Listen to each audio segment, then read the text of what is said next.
What's up guys? It's me, Jella. Welcome back to my channel. I am back with another video, and in this video, as you can see by the title down below, it's actually different from the videos that I usually do because a lot of people are actually asking me to do this video. So nanghihingi sila ng mga tips on how to study, ganyan, or kaya how did I survive nursing daw. And pa talaga actually na-survive yung nursing, but survive 2 years of nursing. So I want to share to you guys yung mga things na ginagawa ko every time I study, or mga general tips lang on how to survive kahit hindi nursing. This would be helpful for you, especially that malapit na naman tayong pumasok, and I know we have a different setting already, and we're gonna be having online classes, most of us. I'm not sure if lahat talaga online classes, but I know that it's gonna be different, but this will still be applicable and helpful for you.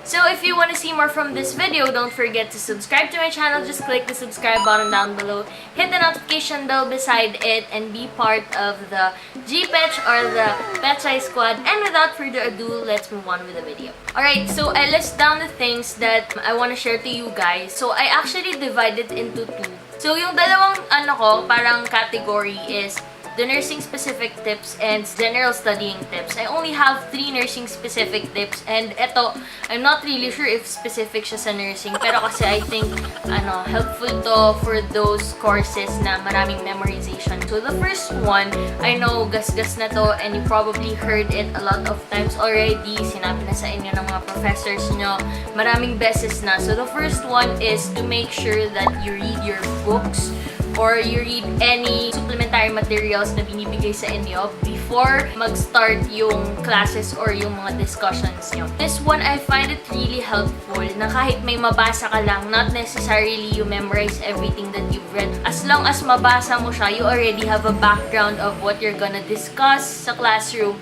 Makakatulong talaga siya. At least may alam ka na, you'll be able to answer, especially those who like to recite sa classes. And also, helpful din siya, for example, sinasabi ko sa inyo, nursing, medyo mahirap. May mga words that are so deep na hindi mo siya naiintindihan. May mga highfalutin words na hindi mo talaga alam. So, makakatulong na nagbasa ka. So, for example, diniscuss sa inyo, may sinabing salita, hindi nakasulat sa board or wala sa PowerPoint. You do not know the spelling of the word or whatsoever, hindi nyo naintindihan yung sinabing word, but you already read it, you already searched about it, so alam mo na. At least hindi ka mawawala sa discussion. So, those are the benefits of reading your books, and I have tried and tested it talaga. Although ako, hindi naman ako like every time nagbabasa ng books ahead kasi tamad ako. So, ayun. Pero helpful siya. So, the second one is two very, very important to, and I know sobrang gasgas na rin to, and you guys probably already know about this, but it is very important to take down your notes. So, we already have different ways of taking down our notes. Some, dun pa rin sa traditional, we write down our notes on our notebooks. Meron sa atin, nagte-type lang sa notes sa cellphone. Sometimes, yung iba sa atin, naka-laptop, naka-iPad. I personally prefer writing it down on my notebook. And this is what I do. And I'm gonna share it to you guys kasi I think makakatulong talaga to. So first, ang ginagawa ko is I jot it down on a piece of paper. Parang scratch paper lang siya. Ito palang jotting down notes kahit saan. Kahit sa iPad, kahit tina-type nyo lang yan. Nakakatulong siya kasi sinusulat nyo siya or tina-type nyo siya. So, may register na siya sa utak nyo. Kaya nakakatulong siya sa inyo sa pag mag-review kayo. So, ayun nga. The way I do it is I write it down on a piece of paper, a scratch paper, and then pagka-uwi or kahit for example weekend gano'n, i-write ko siya ng mas better na writing kasi nga minsan hindi ko naiintindihan yung sinusulat ko sa notes ko. So, I have to rewrite it. So, ang nangyari is 2 beses ko siyang sinusulat. So, mas nare-retain siya sa utak ko. And I think that would be helpful for you guys. Pero lately kasi ang ginagawa ko is sinusulat ko na siya kahit sa ang papel, sa notebook, scratch paper, and then tina-type ko na siya sa laptop. Pero ganun din at least 2 beses mo siyang parang nakita. Mare-register talaga siya sa utak mo. So, that's the second tip. And the last parang nursing specific tip for me is to make a schedule. So, sa nursing, and I know hindi lang siguro to nursing, but a lot of courses talaga, ang daming requirements. Minsan nakaka-overwhelm. There are times, or hindi lang there are times, most of the time talaga, sabay-sabay yung deadline. There are times na hindi mo maiiwasan na meron kang hindi magagawa na on time, so you have to cram it.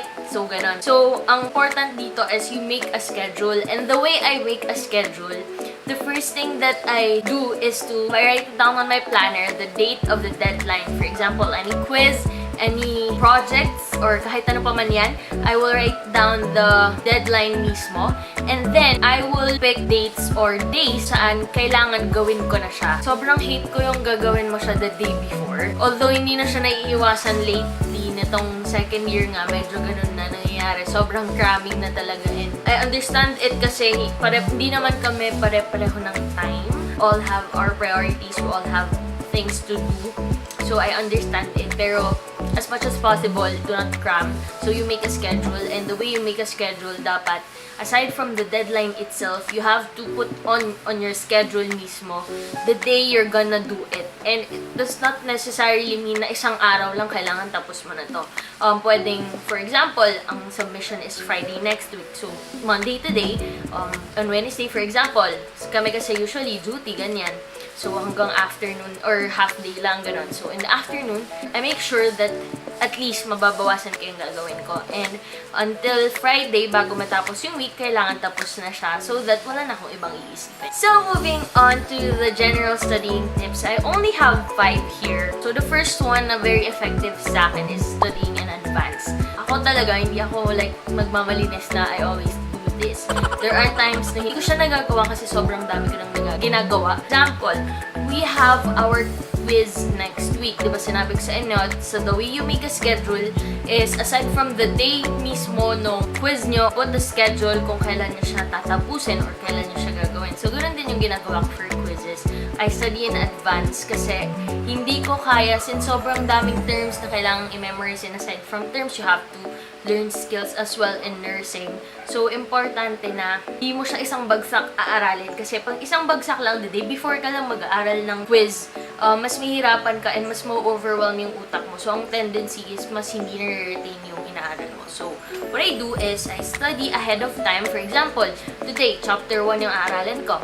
The next day, chapter 2. The next day, chapter 3. So, pagdating ko ng the day before the quiz or the day before the exam, I already memorized everything in chapter 1, 2, and 3. So, uulitin ko na lang yun. Pasada na lang siya. Mas mabilis and mas na-retain siya sa utak ko. And that's very helpful for me. And of course, I know that hindi lahat sa atin ganun yung way. Pero try it and see kung magiging effective ba sa inyo yung studying advance. Pero sobrang helpful niya talaga kasi at least nababawasan yung gagawin mo or yung aaralin mo the day before. Mas maraming beses mo siyang nabasa, mas maraming beses mo siyang naaral, mas tatagal siya sa utak mo. Second one, know your weakness. Know your weakness. Ako kasi siyempre nasa dorm kami. So, may dorm mates din naman ako, nag-aaral din sila. And lahat kami girls. So, most of the time, pag may nagsalita sa amin na nag-start kami mag-chikahan, ayan na, that's the start of our downfall. So, hindi na kami matigil sa pag-chikahan. So, natutuloy-tuloy na siya. So, that's one of my weakness. Pag may kumausap sa akin, wala na. So, second one is, since nasa dorm lang, nandyan lang yung kama mo, sobrang ma-attract ka talagang humiga. So, ayun yung dalawang weakness ko. I know, marami din sa anyong ganyan. But there are also people naman na ang weakness nila is easily distracted din sila. For example, they study at a coffee shop. Mas madali silang ma-distract. Masyado silang observant. Bawat gumalaw lang sa paligid nila is napapansin nila na distract na sila. So, we all have our own weaknesses. And for example, yung weakness nyo is kagaya sa akin na hindi nyo kayang pigilan na kumausap ng iba. If you could study ng naka-earphones, nag-music, try it kasi makakatulong yan para hindi mo marinig yung sinasabi ng kasama mo or ginagawa ng kasama mo. And then, if your weakness is your bed, I suggest that you guys go out to a place na malayo sa dorm nyo na pagkapagod ka na mag-aral or inaantok ka na hindi ka agad makaka-uwi. And if ang problem mo naman is very easily distracted ka, observant ka, hindi mo kayang mag-study sa mga coffee shops, there are actually a lot of studying places or studying lounge in Manila that, meron na mga cubicle. A third one is, after knowing your weakness, you also have to know your productive time. Now, important din to kasi iba-iba din tayo dito eh. Ako, ang productive time ko usually is in the afternoon until, like, kahit madaling araw, until 2 a.m. Pero pagdating ng mga 3 a.m., sobrang tamad na ako. Wala nang nare-retain sa utak ko. But, there are a lot of people na mas nare-retain yung inaaral nila. Pag matutulog muna sila, for example, tulog sila ng 6 p.m. until, let's say, mga 3 a.m.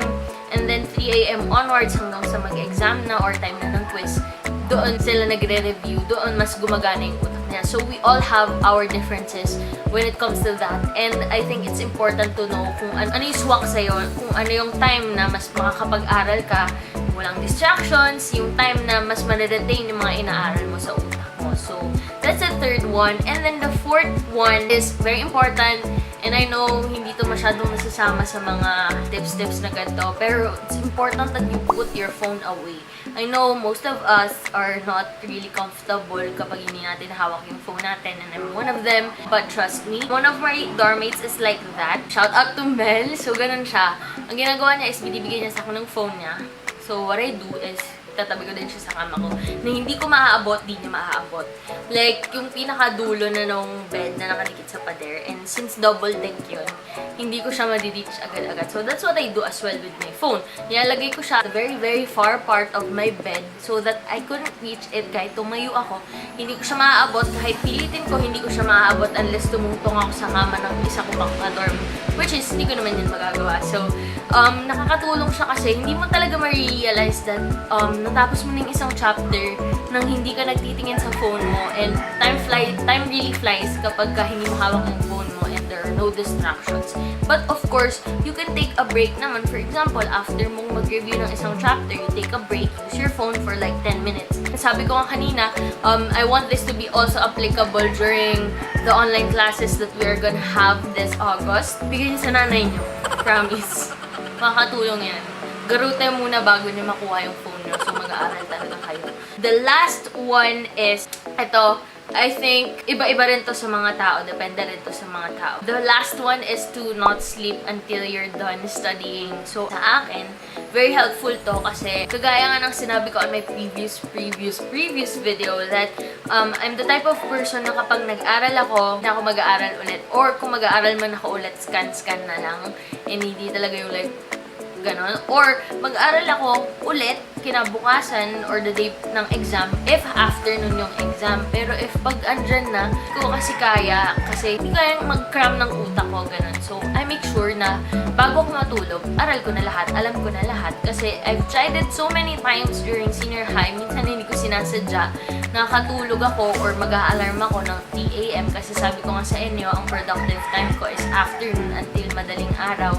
So, pag natulog na ako, kahit ano, nag-a-alarm ako, hindi siya gumagana, hindi ako nagigising. So, daming beses nang nangyari yun sa akin na naiiyak na lang ako pag gising ko. Exam day na, quiz na, so, wala akong nagagawa. So, that's the last tip. And we are already done with this studying tips and how I survived nursing. So, that's it for this video, I guess. I hope you guys enjoyed watching, and I also hope na meron kayong natutunan at least, and I hope that you could apply it even with a different setting now that we're gonna be doing online classes. I really hope na makatulong pa rin sa inyo to. At least try. Kung meron man ditong mag-work for you, then that's good.